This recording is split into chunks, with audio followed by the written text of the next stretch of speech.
What's up, everybody? Welcome to Podcast Now Plus. I'm Alex, and in this video, I want to talk about why I am getting Oxenfree 2. So this is a series of mine where I talk about an upcoming game and talk about whether I'm getting it, not getting it, or am somewhere in the middle. And I've been waiting for this game, honestly, not as long as other people. I was trying to set that up as a joke. No, so the original game came out back in 2016, okay? Now, notoriously, I had heard about this game. I had seen very small amounts of this game, but I never actually played this game until I actually started my third channel, Podcast Now Back to the Past. Go check it out if you haven't already. And I did a video on Oxenfree on that channel, and I wanted to play Oxenfree for that third channel. So I played it finally, and I played it in 2023. And let me tell you, I waited 7 years to play it. That's an absolute joke. Oxenfree, and I'm not exaggerating, is one of my favorite games of all time. I don't know if I'd say top 5, top 10, but if I were to make like a top 50 list, let's say, I think Oxenfree would be in it. It is such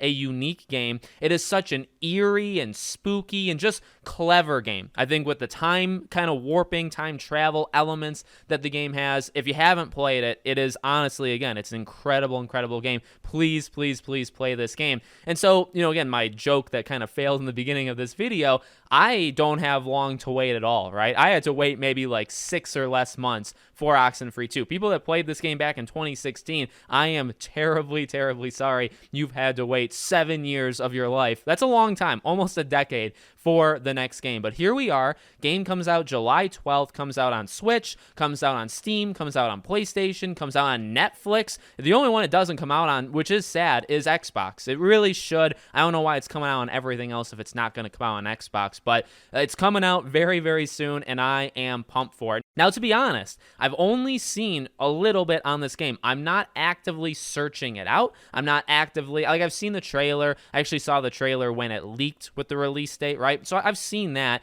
and, it looks phenomenal visually. And the main takeaway I have, here's how I'm honestly going into it. I don't need to see anything else of this game, okay? In fact, I don't want to, because a big part of the game is the story, is the characters, is twists, is, kind of just learning about what's happening, is, again, this eeriness, and just, again, a really amazing atmosphere. That's what the first game, I think, had so well. The sounds, like the radio transmissions are just so beautifully done. So for me, that's all I need to know. The main takeaways I get from the second game is it's more of the first, different characters, right? But it's more of the first. The visuals have been brought up a notch, and then the gameplay has been brought up. So nobody will ever, I think, really gloat about the gameplay of Oxenfree 1. It's simple, it's fine. I have no issues, and if they literally just told a new story with new characters and updated visuals, but you had the exact same gameplay as the original, I wouldn't complain truly at all. Zero. But you could say, okay, well, that was something that was lacking, right? You would like to see that improved. Well, one thing you can take away from what we've seen so far, and something that I've been willing to watch so far,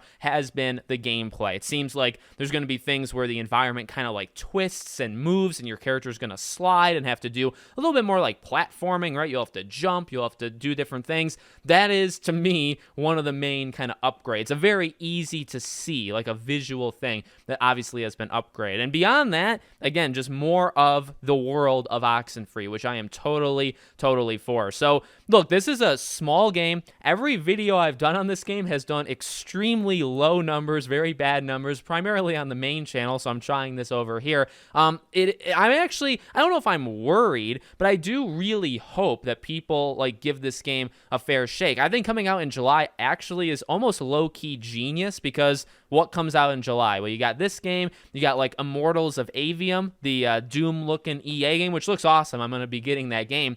The Expanse comes out at the end of July, I think July 27th, so it is relatively a weak month. There's really not too much going on, at least compared to, you look at May with Zelda, you look at June with Final Fantasy and Street Fighter and Diablo. I mean, this month has no recognizable, right? The Expanse isn't going to do all that big. Immortals of Avium is a brand new IP, which is good. The industry needs that. But I think Oxenfree stands a chance. And also, it had the first game. I think the first game kind of became a cult hit. I think it sold a few million copies. I think a few million people have played the thing. So I do hope people jump in and try Oxenfree 2. Again, I'm really looking forward to it. I think it's going to be phenomenal. And I would not be surprised in the slightest. Truly, I haven't thought about it too much, but I would not be surprised if after playing this and going into, say, the end of the year with Game of the Year awards, at least my own, when I rank the games I've played in 2023, and ultimately my opinion is the only one that I care about, I think Oxenfree 2 is going to be relatively, I really, you know what I mean, all jokes aside, I think Oxenfree 2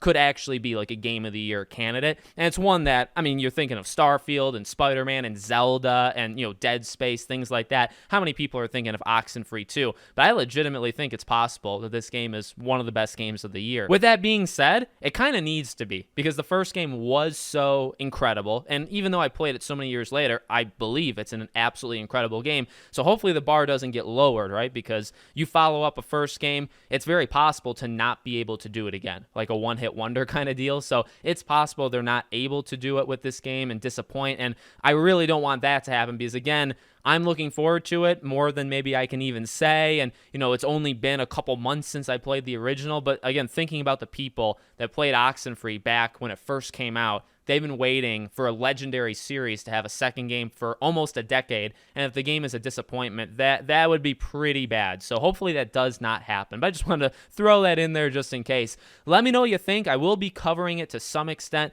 on one of these two channels. Check out the third channel for my retrospective on Oxenfree. I think people would like that. I'll leave a link in the description and all that jazz. Thank you for watching, and I'll see you all on the next one.